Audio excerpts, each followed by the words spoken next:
नमस्कार दोस्तों, आपका बहुत बहुत स्वागत है आपके अपने favourite YouTube channel three little tutor में। दोस्तों, हमारे चैनल पर आपको स्कूल एडमिशन जैसे कि केंद्रीय विद्यालय एडमिशन के बारे में टाइम टू टाइम अपडेट दी जा रही है।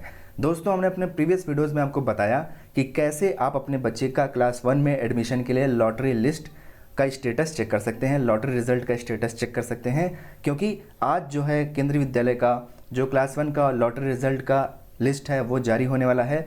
और अगर आप अपने बच्चे का फॉर्म लॉगिन करके kvsonlineadmission.kvs.gov.in इस वेबसाइट पर देखते हैं तो आप अपने बच्चे का लॉटरी का स्टेटस देख सकते हैं। तो चलिए दोस्तों, आगे बढ़ते हैं और इस वीडियो में हम आपको बताने वाले हैं, जैसे कि दोस्तों अपने प्रीवियस वीडियो में हमने एग्जाम्पल के तौर पर एक बच्चे का आपको लॉटरी रिजल्ट का स्टेटस दिखाया था। उस बच्चे ने केवी दुर्ग के लिए अप्लाई किया था। तो दोस्तों, आप लोग को थोड़ा सा कन्फ्यूज़न हो रहा है कि ये किस तरीके का स्टेटस हो रहा है, ये आरटी में 439 क्या है, वेटिंग लिस्ट 339 क्या है, सिंगल गर्ल चाइल्ड में ये 10 क्या है, वेटिंग लिस्ट 2 क्या है, ओबीसी नॉन क्रीमी लेयर में ये 23 या वेटिंग लिस्ट 23 क्या है, या सर्विस कैटेगरी में जो 71 दिखा रहा है ये क्या है, इससे हम क्या समझें। तो दोस्तों, मैं इसी को आपको एक्सप्लेन करने वाला हूँ। अगर आप अपने बच्चे का फॉर्म लॉगिन करके देखते हैं तो इसी तरीके का स्टेटस आपके लॉगिन पर पोर्टल पर शो होगा। आपके बच्चे का जो लॉटरी का स्टेटस है इसी तरीके से शो होता है। लेकिन इसको समझने में बहुत सारी दिक्कतें आ रही हैं, क्योंकि बहुत सारे लोग का कमेंट आ रहा है कि हमारे में ये शो कर रहा है, हमारे में इतना शो कर रहा है, हमारे में उतना शो कर रहा है, क्या एडमिशन के क्या चांसेस हैं। तो दोस्तों, इस वीडियो को पूरा देखिएगा, क्योंकि इस सबको मैं एक एक करके आपको एक्सप्लेन करने वाला हूँ कि कैसे यहाँ पर ये जो स्टेटस शो हो रहे हैं, ये वेटिंग लिस्ट क्या है, ये 439 10 वेटिंग लिस्ट 2 23 वेटिंग लिस्ट 23, या फिर ये जो 78 है इसके आगे कुछ नहीं लिखा है, इसका क्या मतलब है, इसको मैं आपको अच्छे से एक्सप्लेन करने वाला हूँ। तो दोस्तों चलिए, इसको हम आपको पेपर पर लिख कर अच्छे से समझाते हैं ताकि आपको एकदम ये क्लियर हो जाए। मान लीजिए यहाँ पर हमने एग्जाम्पल लिया है केवी दुर्ग का, ठीक। तो ये जो बच्चे ने जो फॉर्म भरा था ये केंद्रीय विद्यालय दुर्ग के लिए फॉर्म भरा था। तो दोस्तों, यहाँ पर जो केंद्रीय विद्यालय में टोटल सीट हैं वो है क्लास 1 में एडमिशन के लिए 160, ठीक। तो अब जो आरटीई के लिए रिजर्व होती हैं वो 25% सीट होती हैं। तो 160 का 25% हो गया कितना, 40 सीट, ठीक। अब आपने देखा होगा कि इसमें आरटीई में जो बच्चे का स्टेटस दिखा रहा है उसका लॉटरी नंबर 439 दिखा रहा है, ठीक है। और वेटिंग लिस्ट जो है वो दिखा रहा है 39। तो दोस्तों, आप देख सकते हैं कि जो आरटी में रिजर्व सीटें हैं केंद्रीय विद्यालय दुर्ग में वो 40 सीटें हैं। तो आप देख सकते हैं कि 399 दिखा रहा है, सॉरी।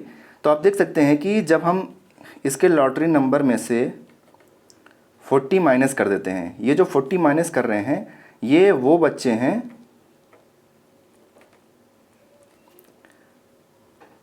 जिनका सिलेक्शन में हो गया है।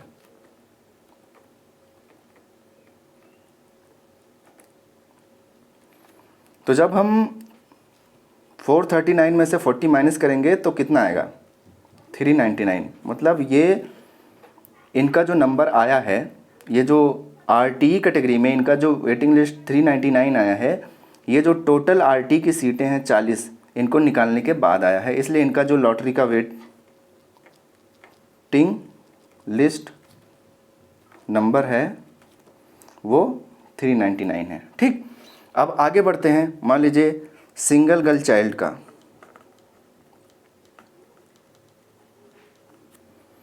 तो दोस्तों, सिंगल गर्ल चाइल्ड में जो केवी दुर्ग में टोटल सीट हैं सिंगल गर्ल चाइल्ड के लिए वो हैं 8, ठीक। 8 सीटें हैं। अब इनका जो लॉटरी नंबर है वो है 10, ठीक। और इनका जो वेटिंग लिस्ट नंबर है सिंगल गर्ल चाइल्ड कैटेगरी में वो है इनका वेटिंग लिस्ट नंबर 2। तो यहाँ पर 2 कैसे आ रहा है, टोटल सीटें हैं 8, ठीक। अब इसमें में से इनका जो लॉटरी नंबर है वो है 10, ठीक है। तो जो लॉटरी नंबर में से अगर हम 8 सीटें निकाल देंगे तो कितना बचा, ये लॉटरी नंबर है, ये इनकी जो टोटल सीट हैं उस केंद्रीय विद्यालय में सिंगल गर्ल चाइल्ड कैटेगरी के लिए, तो बचे कितने, 2। तो इसलिए इनका 2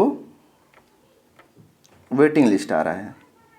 मान के चलिए अगर इनका लॉटरी नंबर यहाँ 10 की जगह 8 होता तो फिर ये जो है वेटिंग लिस्ट में नहीं जाते, क्योंकि इनका जो लॉटरी नंबर है वो 8वां है और टोटल सीट 8 ही हैं, तो 8वीं सीट पर इनका जो है वो एडमिशन हो जाता।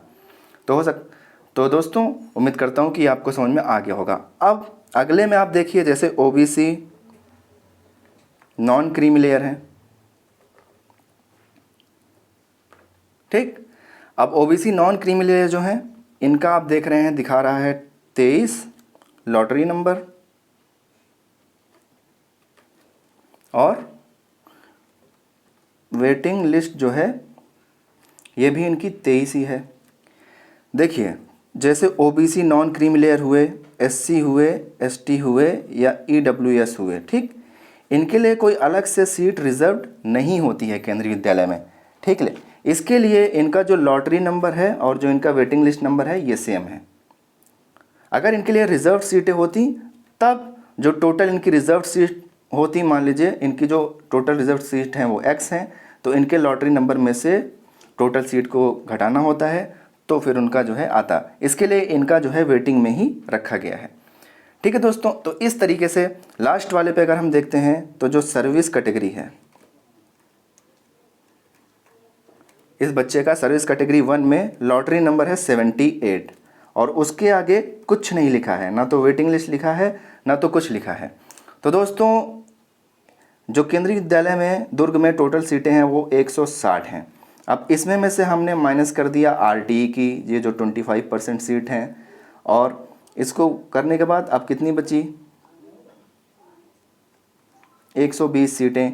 तो इनका जो लॉटरी नंबर है वो 78 है, तो टोटल अवेलेबल सीटें जो हैं वो 120 हैं, क्योंकि पहले आरटीई का हो जाता है लॉटरी लिस्ट, उसके बाद डिफरेंटली एबल्ड का, फिर उसके बाद आता है आपका सर्विस कैटेगरी 1 और 2 का। तो अब ये जो 120 बची सीटें हैं इसमें आपको सर्विस कैटेगरी 1 वालों का ही आएगा। तो इनका जो लॉटरी नंबर है वो 78 है, इसलिए इनका एडमिशन जो है यहाँ पर कंफर्म हो गया।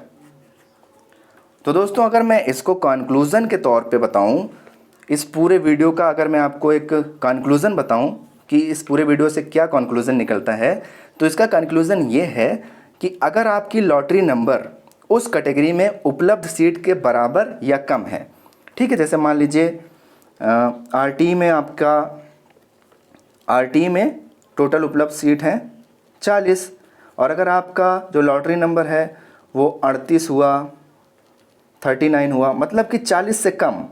तो अगर आपका 40 से कम है तो आपकी जो सीट है वो कंफर्म है, मतलब कि आपके बच्चे का उसमें सिलेक्शन हो गया है, ठीक। और अगर आपके लॉटरी नंबर उपलब्ध सीट से ज़्यादा है तो आप वेट लिस्ट में चले जाएंगे, ठीक है दोस्तों। ऐसे ही ये सभी कैटेगरी पर लागू होता है।